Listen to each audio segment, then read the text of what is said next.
प्रिय विद्यार्थियों, सुप्रभात। आज हम 8th क्लास में संस्कृत में चैप्टर नंबर 14, चैप्टर का नाम है आर्यभट्ट। इस चैप्टर को आगे कंटिन्यू करते हैं।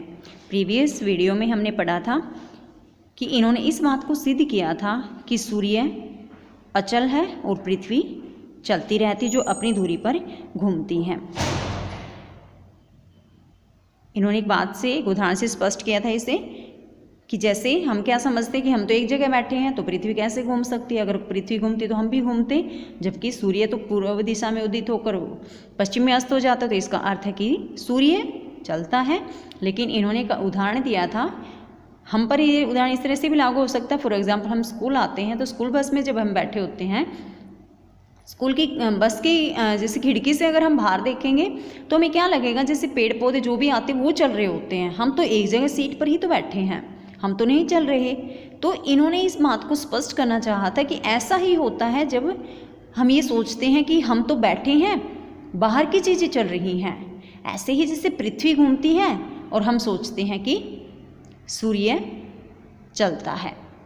तो प्यारे बच्चों, प्रीवियस वीडियो में इन्होंने सूर्य और चंद्र ग्रहण के बारे में भी स्पष्ट किया था कि सूर्य ग्रहण कैसे होता है और चंद्र ग्रहण कैसे होता है।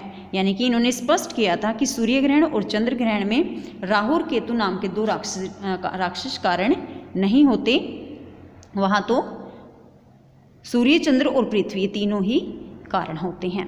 तो आज हम आगे चैप्टर को कंटिन्यू करेंगे। आज चैप्टर हमारा कंप्लीट हो जाएगा, चैप्टर नंबर 14। समाजे नूतनानां विचाराणां स्वीकरणे प्रायः सामान्यजनाः काठिन्यम अनुभवन्ति। समाजे, समाज में, नूतनानां, नए, विचाराणां, विचारों को, स्वीकरणे, स्वीकार करने में, प्रायः सामान्य जना, सामान्य लोग, काठिन्यम अनुभवन्ति, कठिनता का अनुभव करते हैं। समाज में नए विचारों को स्वीकार करने में प्राय सामान्य लोग कठिनता का अनुभव करते हैं। भारतीय ज्योतिष शास्त्रे तथैव आर्यभट्टस्यापि विरोधः अभवत्। भारतीय ज्योतिष शास्त्र में वैसे ही आर्यभट्ट का भी विरोध हुआ। कैसे हुआ? जैसे समाज में कोई नई चीज़ आती है ना, तो 100 में से सिर्फ 2 से 4 आदमी उस बात को स्वीकार करते हैं, अन्यथा हर कोई उसका विरोध करता है। ये बात यहाँ कही गई है कि समाज में नए विचारों को स्वीकार करने में प्राय सामान्य लोग कठिनता का अनुभव करते हैं। भारतीय ज्योतिष शास्त्र में वैसे ही आर्यभट्ट का भी विरोध हुआ। तस्य सिद्धांतो उपेक्षिता, उसके सिद्धांतों की उपेक्षा हुई। किसी ने भी उसके सिद्धांतों को नहीं माना। जैसे उन्होंने सिद्धांत प्रस्तुत किया सबसे पहले कि पृथ्वी चलती रहती है, ठीक है, लेकिन किसी ने भी इस बात को नहीं माना, हर किसी ने इसका विरोध किया। स पंडित मन्या नाम उपहास पात्रम जाता है। स पंडितम, पंडित मन्या नाम का अर्थ जो उस समय के भारी विद्वान माने जाते थे। भारी विद्वान का अर्थ है कि जो उस समय के ज्ञानी माने जाते, कि इनके से ज़्यादा तो ज्ञान किसी में है ही नहीं। स वह पंडित मन्या नाम, भारी विद्वानों के, उपहास पात्रम जाता है, उपहास का पात्र बने। उपहास होता है मजाक, सभी ने इनका मजाक उड़ाया।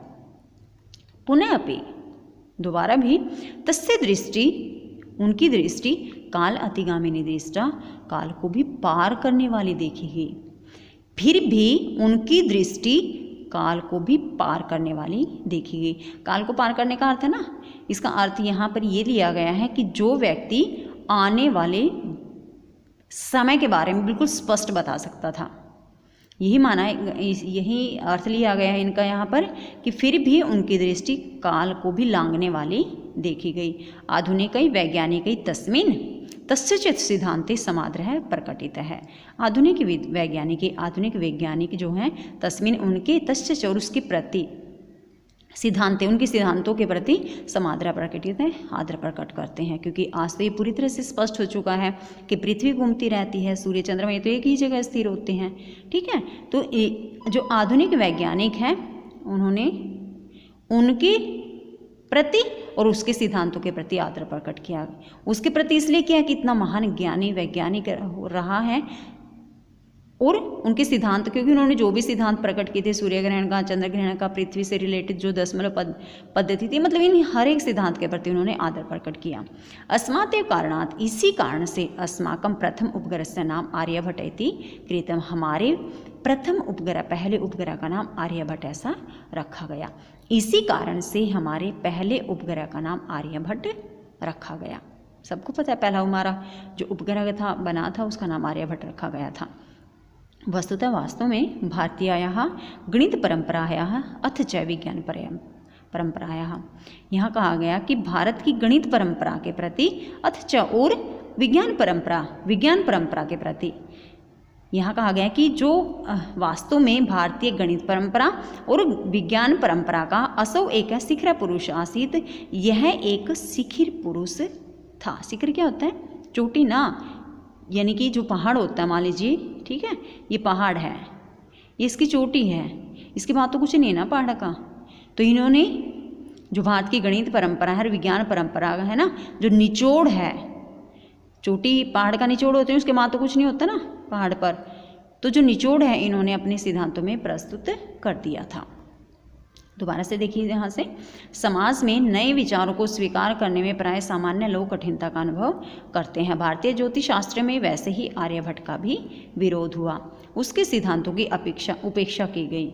वह उस समय के भारी विद्वानों के मजाक के पात्र बने, फिर भी उनकी दृष्टि काल को लांघने वाली देखी गई। आधुनिक वैज्ञानिकों में ने उनके प्रति और उनके सिद्धांतों के प्रति आदर प्रकट किया है। इसी कारण से हमारे प्रथम उपग्रह का नाम आर्यभट्ट रखा गया। वास्तव में भारतीय गणित परंपरा और विज्ञान परंपरा का यह एक शिखर पुरुष था। प्यारे बच्चों, ये था हमारा चैप्टर नंबर 14 आर्यभट्ट से संबंधित।